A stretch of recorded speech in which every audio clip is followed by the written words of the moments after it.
NCP প্রকৌশল wing প্রস্তুতি committee গঠন।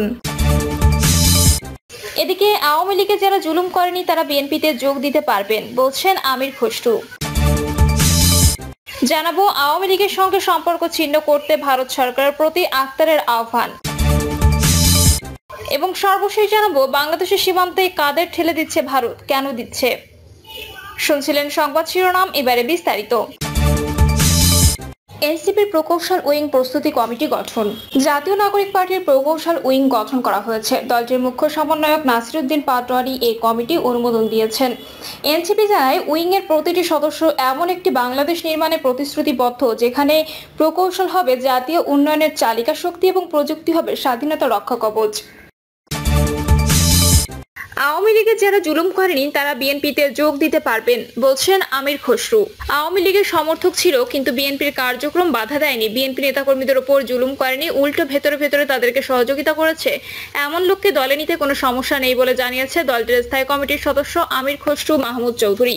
এ সময় আমির খসরু বলেন, দীর্ঘদিন পরে এভাবে সদস্য সংগ্রহ করার সুযোগ আমাদের সামনে এসেছে। এটিকে কাজে লাগাতে হবে। দেশের সবচেয়ে বড় দল বিএনপিতে যোগ দেওয়া গর্বের বিষয়। এর জন্য অনুষ্ঠান করে সবার উপস্থিতি দলের প্রত্যেকটি ইউনিট সদস্য সংগ্রহ করবে। এগুলো মেইন স্ট্রিম মিডিয়ার প্রচার করতে হবে, পাশাপাশি ফেসবুকে দিতে হবে। তিনি বলেন, সদস্য করার সময় আমাদের খেয়াল রাখতে হবে সামাজিকভাবে অগ্রহণযোগ্য চাঁদাবাজ, সন্ত্রাসী ও দুর্নীতিবাজ ব্যক্তিকে দলে নেওয়া যাবে না, যাদের কারণে আমাদের ভোট কমে যাবে। আবার আওয়ামী লীগের কাউকে দলে নেওয়া যাবে না। তবে আওয়ামী লীগের সমর্থক ছিল কিন্তু বিএনপির কার্যক্রমে বাধা দেয়নি, আমাদের উপর জুলুম করেনি, উল্টো ভেতরে ভেতরে আমাদের সহযোগিতা করেছে। তাদের দলে নিতে কোনো সমস্যা নেই।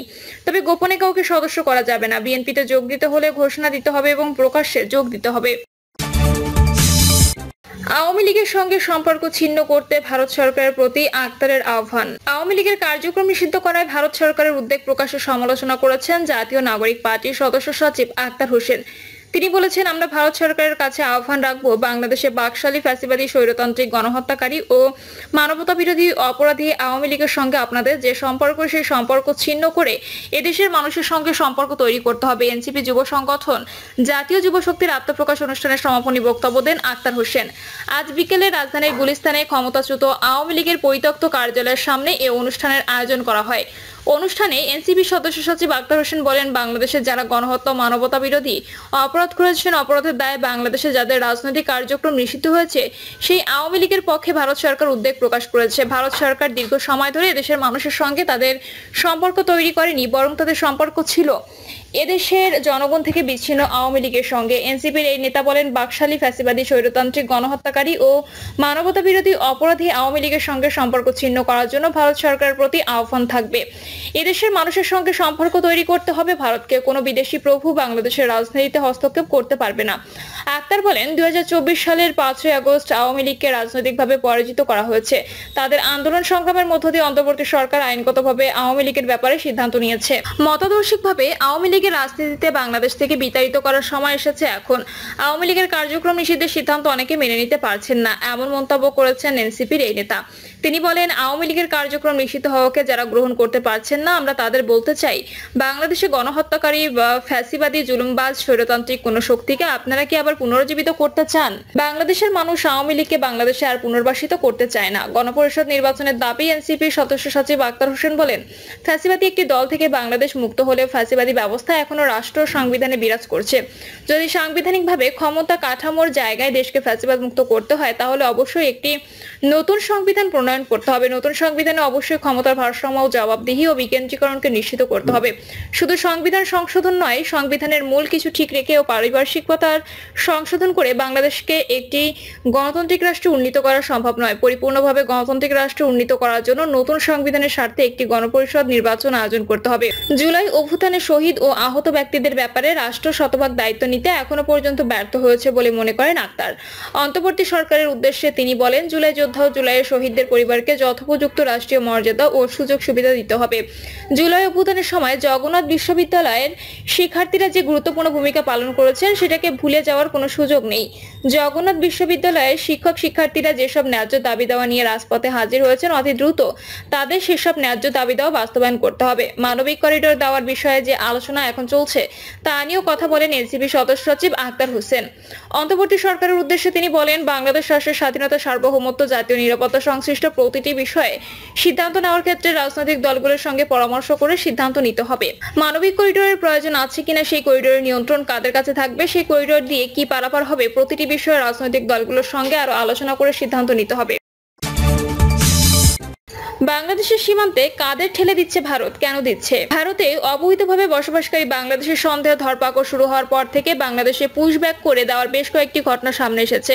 ভারতের দিক থেকে যেটা পুশব্যাক বাংলাদেশের চোখে সেটাই পুশিন। এক প্রতিবেদনে বলা হয়েছে, সীমান্তে পুশব্যাক বা পুশিন আসলে এমন একটা পদ্ধতি যেখানে ধরা পড়া ব্যক্তিদের সীমান্তে নিয়ে গিয়ে অন্য দেশের সীমান্তে ঠেলে দেওয়া হয়ে থাকে। এই প্রতিক্রিয়ায় কোনো আইনি স্বীকৃতি নেই ভারতে, কিন্তু দীর্ঘদিন ধরে এই পদ্ধতি চলে আসছে, যেটা আনুষ্ঠানিকভাবে কেউই স্বীকার করে না। ভারতের মানবাধিকার কর্মীরা বলছেন, ভারত থেকে এইভাবে পুশব্যাক করে দেওয়া সম্পূর্ণই আইন বহির্ভূত কাজ। তবে অপ্রাপ্তবয়স্ক বা পাচারের শিকার হওয়া নারীদের অনেক ক্ষেত্রে মানবিক দিক বিবেচনায় নিয়ে বাংলাদেশে ফিরিয়ে দিয়ে তাকে বিএসএফ এই পদ্ধতির অবশ্য আনুষ্ঠানিক স্বীকৃতি দিয়েছে। কাদের পুশব্যাক করা হয়েছে? শুধুমাত্র ভারতের গুজরাট এবং রাজস্থানে গত 3 সপ্তাহে 1000-এরও বেশি মানুষকে চিহ্নিত করেছেন ওই রাজ্যগুলোর পুলিশ। তাদের দাবি, এই চিহ্নিতরা বেআইনিভাবে বাংলাদেশ থেকে এসে বসবাস করছিলেন। বিবিসি বাংলা নিশ্চিত করতে পেরেছে যে সম্প্রতি সীমান্ত থেকে যাদের পুশব্যাক করা হয়েছে তাদের মধ্যে এমন ব্যক্তিরাও ছিলেন যাদের গুজরাট থেকে আনা হয়েছে। আবার রাজস্থান থেকে যারা ধরা পড়েছেন তাদের মধ্যে 148 জনের প্রথম দলটিকে বিশেষ বিমানে চাপিয়ে নিয়ে যাওয়া হয়েছিল ত্রিপুরার আগরতলায়। গুজরাট ও রাজস্থান দুই রাজ্যের পুলিশই জানিয়েছে যে বাংলাদেশে যেসব নাগরিক পরিচয় তারা নিশ্চিত করতে পেরেছেন তাদের সকলকেই ফেরত পাঠানো হবে। ওড়িশা সহ অন্য কয়েকটি রাজ্যের বাংলাদেশের এমন নাগরিকদের ধরা হচ্ছে যারা পুলিশের কথায় অনুপ্রবেশকারী।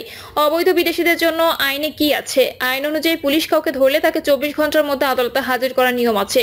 এই নিয়ম বিদেশিদের জন্য সমানভাবে প্রযোজ্য। সীমান্ত হত্যা নিয়ে দীর্ঘদিন ধরে কাজ করে ভারতের মানবাধিকার সংগঠন মাসুম। সংগঠনটির প্রধান কিরিটি রায় বলেছিলেন, বিদেশ থেকে কেউ যদি পাসপোর্ট ভিসা ছাড়া ভারতে আসেন তাহলে পদ্ধতি হলো তাকে চিহ্নিত করে গ্রেপ্তার করতে হবে এবং ম্যাজিস্ট্রেটের সামনে হাজির করতে হবে। বিদেশি আইনের 14 নম্বর ধারা অনুযায়ী মামলা হবে। মামলায় যদি সেই ব্যক্তি দোষী সাব্যস্ত হয় তাহলে তার সাজা হবে। সাজা শেষে আদালতের মাধ্যমেই যেই ব্যক্তি যে দেশ থেকে এসেছেন সেখানে ফেরত পাঠানো হবে। তিনি বলছিলেন, ভারতের সংবিধান অনুযায়ী ভারতীয়রা যে অধিকার পান সেই একই অধিকার ভারতের মাটিতে থাকাকালীন বিদেশি নাগরিকরাও পাবেন। গুজরাট, রাজস্থান বা উত্তরপ্রদেশের কিছু জায়গা থেকে খবর পাচ্ছে যে এই পদ্ধতি না মেনে বাংলাদেশে ঠেলে দেওয়া হচ্ছে। যা হচ্ছে এখন তাতে তো আইন সংবিধান কিছুই তো মানা হচ্ছে না। সাজা হচ্ছে হওয়ার পর নিজ দেশে বিদেশিদের ফেরত পাঠানো অবশ্যই সময় সাপেক্ষ বিষয়, কিন্তু সাজা শেষ হওয়ার অনেক মাস পরেও দেশে ফেরত যেতে পারেননি। জটিল এক কূটনৈতিক পদ্ধতিতে ওই ব্যক্তির পরিচয় নিশ্চিত করা হয়, তারপরেই তাকে দেশে পাঠানো হয়। এই ধরনের বন্দীতে জেলের কথায় জান খালাস কয়েদি বলে হয়ে থাকে। প্রিয় দর্শক, এই ছিল এখনকার সর্বশেষ সংবাদ। আপডেট সব সংবাদ পেতে চ্যানেলটি সাবস্ক্রাইব করে বেল আইকনটি ক্লিক করে রাখুন।